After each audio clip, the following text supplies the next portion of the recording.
चुनावी रणनीतिकार प्रशांत किशोर ने बिहार में बवाल करा दिया है। महागठबंधन में अफरा तफरी मची हुई है। डर इस बात का है कि क्या नीतीश एक बार फिर बीजेपी में शामिल हो जाएंगे। हालांकि महागठबंधन का ये डर और इसलिए बढ़ गया कि हिंदुस्तान आवाम मोर्चा के अध्यक्ष जीतन राम मांझी ने भी इशारा कर दिया था कि नीतीश बीजेपी के साथ दोबारा जा सकते हैं। पूर्व सीएम मांझी ने कहा था कि अगर सीएम ऐसा कोई कदम उठाते हैं तो उनकी पार्टी उस फैसले का स्वागत करेगी। लेकिन अब उप मुख्यमंत्री तेजस्वी यादव ने मांझी के सामने ही ये साफ कर दिया कि प्रशांत किशोर के दावों में कितना दम है। पत्रकारों ने मांझी के सामने तेजस्वी यादव से ये सवाल कर डाला कि मांझी जी ने ये बयान दिया है कि अगर राज्य हित में सीएम बीजेपी के साथ जाते हैं तो हम उनका स्वागत करेंगे। इस पर तेजस्वी यादव ने कहा, महागठबंधन पूरी तरह से एकजुट है। बयानों को मीडिया में तोड़ मरोड़ कर पेश किया जाता है। तेजस्वी ने आगे कहा कि एक पार्टी को छोड़ दीजिए तो सभी एकजुट हैं। उन्होंने कहा कि बीजेपी दूसरे राज्य में विपक्षी दल की सरकार के विधायकों को खरीद फरोख्त कर सरकार गिरा रही थी। बीजेपी के लोग ये भूल गए कि बिहार में समाजवादी को कमजोर करेगी तो यहाँ की जनता उड़ती चिड़िया को हल्दी लगाती है। महागठबंधन को लेकर तेजस्वी यादव ने कहा कि हम लोग जो वादा किए थे उन्हें पूरा कर रहे हैं। नौकरी देना शुरू कर दिए। स्वास्थ्य, शिक्षा, सिंचाई सभी की व्यवस्था की जा रही है। बिहार में नियुक्ति पत्र देना शुरू किया तो पीएम देखा देखी नियुक्ति पत्र देने लगे हैं। पीएम ने 1 साल में 2 करोड़ नौकरी देने का वादा किया था। 8 साल में 16 करोड़ नौजवानों को नौकरी मिल जाता है। लेकिन केंद्र सरकार केवल जुमलेबाजी कर रही है। बता दें कि तेजस्वी यादव का ये बयान उस वक्त सामने आया है जब मांझी और पीके ने दावा कर दिया कि नीतीश एक बार फिर से पलटी मार सकते हैं। इसके बाद से ही बिहार की राजनीति में उथल पुथल मचा हुआ है। ब्यूरो रिपोर्ट, न्यूज़ चौक। हिमाचल प्रदेश और गुजरात के विधानसभा चुनाव से पहले बीजेपी बड़ी तैयारी में जुटी हुई है। इसके साथ ही विपक्षी दल भी लगातार रैलियां कर रहे हैं। लेकिन हिमाचल और गुजरात में विधानसभा चुनाव से पहले बीजेपी बड़े गेम प्लान के मूड में है। भारतीय जनता पार्टी की नजर साल 2024 लोकसभा चुनाव पर भी अभी से बनी हुई है। यही वजह है कि पार्टी ने तमिलनाडु में अपने पैर जमाना शुरू कर दिया है। बीजेपी के तमिलनाडु अध्यक्ष अन्नामलाई ने कहा कि भले ही AIADMK के साथ अपना गठबंधन बहुत अच्छे से चल रहा है, लेकिन खुद के पैरों पर खड़ा होने में कोई बुराई नहीं है। ऐसे कयास लगाया जा रहा है कि अगले विधानसभा चुनाव तक बीजेपी अपने दम पर तमिलनाडु में आना चाहती है। यही वजह है कि साल के अंत तक 76 केंद्रीय मंत्री राज्य का दौरा कर सकते हैं। बता दें कि बीजेपी के तमिलनाडु अध्यक्ष अन्नामलाई ने कहा कि 76 केंद्रीय मंत्री राज्य में आएंगे। उन्होंने कहा कि इस गठबंधन में अब तक कोई समस्या नहीं आई है, लेकिन हमारी पार्टी विकास के लिए महत्वाकांक्षी है और इसमें कुछ भी गलत नहीं है। हम निश्चित रूप से अब पहले की तुलना में अधिक और मजबूत दिखाई दे रहे हैं। गौरतलब है कि भारतीय जनता पार्टी तमिलनाडु में विकास के वादे को लेकर एक बार फिर मैदान में है। वहीं इस महीने की शुरुआत में केंद्रीय मंत्री पीयूष गोयल और स्मृति ईरानी तमिलनाडु में केंद्र द्वारा प्रायोजित योजनाओं की प्रगति की निगरानी के लिए चेन्नई और कोयम्बटूर पहुंचे थे। वहीं अब इसके अलावा भी कई मंत्री और नेता तमिलनाडु पहुंच सकते हैं। गौरतलब है कि इस बार केंद्र सरकार तमिलनाडु में विकास के रास्ते में सरकार बनाने का प्रयास कर रही है। ऐसे में देखने वाली बात होगी कि क्या मोदी और शाह के नेतृत्व में बीजेपी एक और करिश्मा करने में कामयाब होती है या नहीं। ब्यूरो रिपोर्ट, न्यूज़ चौक। दिल्ली के मुख्यमंत्री अरविंद केजरीवाल अपने राजनीतिक फायदे के लिए कितना भी नीचे गिर सकते हैं। हाल के दिनों में उनके नेताओं ने हिंदू विरोधी बयान देकर उनके दामन पर जो दाग लगाया उसे धोने की अब केजरीवाल ने नई तरकीब इजाद की है। दरअसल केजरीवाल ने दिवाली के मौके पर बड़ा धमाका कर दिया। दिल्ली के मुख्यमंत्री अरविंद केजरीवाल ने करेंसी पर महात्मा गांधी के साथ धन की देवी लक्ष्मी और विघ्नहर्ता गणेश की फोटो लगाने की मांग कर बवाल मचा दिया है। हालांकि करेंसी पर लक्ष्मी गणेश की फोटो वाले मांग पर अब केजरीवाल एंड पार्टी बुरी तरह गिर गई है। बीजेपी से लेकर कांग्रेस ने केजरीवाल को उधेड़ कर रख दिया है। हरियाणा के गृह मंत्री और बीजेपी के फायर ब्रांड नेता अनिल विज ने ट्वीट कर अरविंद केजरीवाल पर तंज कसा। उन्होंने कहा कि आखिरकार लक्ष्मी के पुजारी केजरीवाल के वोटों पर बात आ ही गई। अनिल विज ने कहा कि बहाना चाहे नोट पर तस्वीर छापने का हो, लेकिन हर काम करने से पहले लक्ष्मी आंखों के सामने ही रहेगी। उन्होंने भ्रष्टाचार के मसले पर केजरीवाल को घेरते हुए कहा कि इसे कहते हैं भक्ति केजरीवाल, तेरी माया अपरंपार है।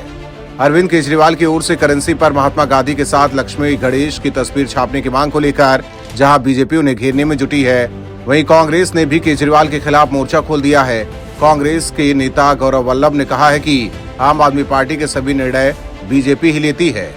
उन्होंने इसे वोट की राजनीति के लिए की गई मांग बताया और कहा कि बीजेपी ने नोटबंदी कर मां लक्ष्मी का अपमान किया था, तभी से जीडीपी पटरी पर नहीं लौट पाई। गौरव वल्लभ ने कहा कि प्रधानमंत्री नरेंद्र मोदी और अरविंद केजरीवाल को मां लक्ष्मी की पूजा कर उनसे माफी मांगनी चाहिए। अधीर रंजन चौधरी ने इसे लेकर प्रतिक्रिया व्यक्त करते हुए कहा कि एक काम करिए, उसके साथ केजरीवाल की भी फोटो लगा दीजिए, इससे और समृद्ध आएगी। दिल्ली के मुख्यमंत्री की मांग पर प्रतिक्रिया व्यक्त करते हुए सपा सांसद सैयद तुफैल हसन ने कहा है कि चुनाव के माहौल में हर आदमी अपने आप को सबसे बड़ा हिंदू साबित करने में लगा है। बता दें कि दिल्ली के मुख्यमंत्री अरविंद केजरीवाल ने करेंसी पर महात्मा गांधी के साथ लक्ष्मी और गणेश की भी तस्वीर लगाने की मांग करते हुए कहा था कि इससे देश की अर्थव्यवस्था सुधरेगी। उन्होंने कहा था कि लक्ष्मी जी समृद्धि की देवी है तो गणेश जी विघ्न दूर करने वाले। दिल्ली के मुख्यमंत्री ने ये भी कहा कि नए नोट छपते समय ये शुरुआत की जा सकती है। इसके बाद से ही बीजेपी से लेकर विपक्ष की तमाम पार्टियां केजरीवाल को घेरने में जुटी है। ब्यूरो रिपोर्ट, न्यूज़ चौक।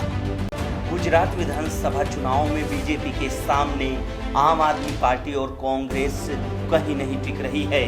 कांग्रेस ने तो पहले ही बीजेपी को वॉकओवर दे दिया, जबकि आम आदमी पार्टी हिंदुत्व के जाल में फंसकर अपनी रही सही कसर पूरी करा ली। हालांकि इसके बाद भी बीजेपी गुजरात चुनाव को हल्के में नहीं ले रही है। बीजेपी ने एक बार फिर मैदान में अपने सबसे मुख्य हथियार प्रधानमंत्री मोदी को उतार दिया।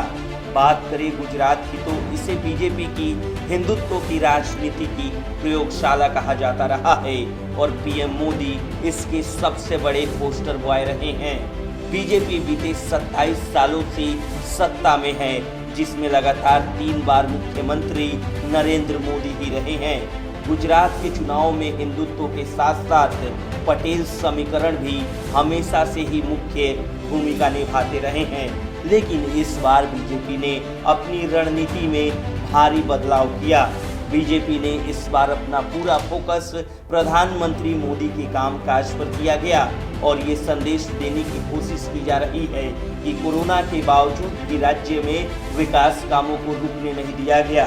बीजेपी की चुनावी रणनीति में इस बार मुख्यमंत्री का कोई खास जिक्र नहीं है और साथ ही हिंदुत्व का तड़का भी गायब है। बीजेपी की रणनीति से लग रहा है कि पार्टी ने गुजरात में हिंदुत्व की जगह अब मोदीत्व को मुख्य हथियार बनाया है। बीजेपी के तर्कस में मोदीत्व ही नया तीर है, जिसमें नरेंद्र मोदी के प्रधानमंत्री बनने के बाद हुए कामों का जिक्र है। इस नई रणनीति में मुख्यमंत्री और पूर्व मुख्यमंत्री सभी की भूमिका सीमित है। इसके साथ ही इस बार पाटीदार आंदोलन जैसी कोई बात नहीं है। इस आंदोलन के मुख्य चेहरा हार्दिक पटेल कांग्रेस छोड़ बीजेपी में शामिल हो चुके हैं। पटेल हमेशा से ही बीजेपी के परंपरागत वोटर रहे हैं, इसलिए इस जातीय समीकरण के इस बार गड़बड़ाने का खतरा नहीं है। गुजरात गौरव यात्रा में गुजराती अस्मिता के साथ साथ पीएम मोदी के governance, Narmada canal, status of unity और अनुच्छेद 370 को खत्म करने का ज्यादा जिक्र किया जा रहा है।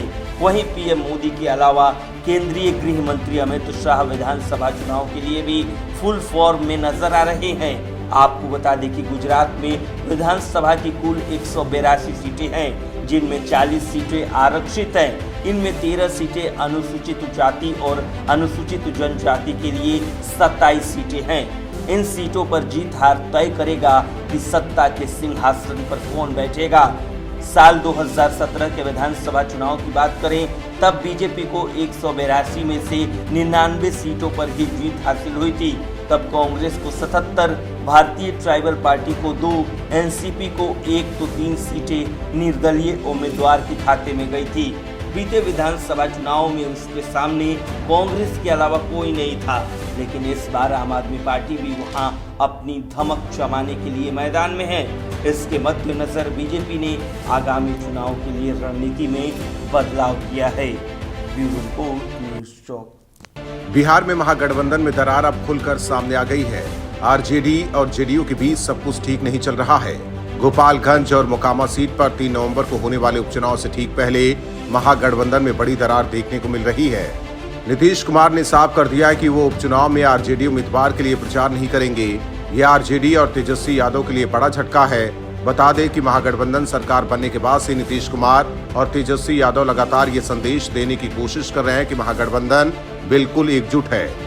इस बार कोई दिक्कत नहीं है, लेकिन आगामी उपचुनाव में जनता दल यूनाइटेड और आरजेडी के बीच में पहली दरार पैदा हो गई है। दरअसल बिहार में 2 सीटों पर उपचुनाव होना है। गोपालगंज और मोकामा विधानसभा सीटों पर होने वाले उपचुनाव का प्रचार 1 नवंबर को समाप्त हो रहा है। 3 नवंबर को दोनों जगह वोट डाले जाएंगे। अब तक कहा जा रहा था कि मुख्यमंत्री नीतीश कुमार मोकामा में प्रचार करने जाएंगे, लेकिन उन्होंने कहा है कि संभावना कम ही है कि वो प्रचार करेंगे। मोकामा विधानसभा सीट के उपचुनाव में अनंत सिंह की पत्नी नीलम देवी आरजेडी की उम्मीदवार है। नीलम देवी बाहुबली नेता और पूर्व विधायक अनंत सिंह की पत्नी है। ये बात जग जाहिर है कि नीतीश कुमार के अनंत सिंह के साथ रिश्ते बेहद खराब हैं। अनंत सिंह अभी जेल में बंद है। ऐसा कहा जाता है कि उसे सलाखों के पीछे भेजने में नीतीश कुमार की बड़ी भूमिका है। हालांकि नीतीश कुमार ने महागठबंधन के दल और आरजेडी के दबाव में मोकामा में प्रचार करने की हामी भर दी थी, लेकिन बाद में उन्होंने गंगा घाट के निरीक्षण के दौरान लगी चोट को मीडिया को दिखा दिया। इसके बाद से इस बात को बल मिल गया कि शायद अब इसी का बहाना बनाकर नीतीश उपचुनाव में प्रचार प्रसार नहीं करेंगे, और आखिरकार हुआ भी यही। आपको बता दें कि बिहार में नीतीश कुमार के बीजेपी से नाता तोड़कर महागठबंधन में वापसी के बाद ये पहला उपचुनाव है, जिसके चलते दोनों ही दलों की साख दांव पर लगी है। सत्ताधारी महागठबंधन के साथ ही एनडीए ने पूरी ताकत झोंक दी है। ब्यूरो रिपोर्ट, न्यूज़ चौक।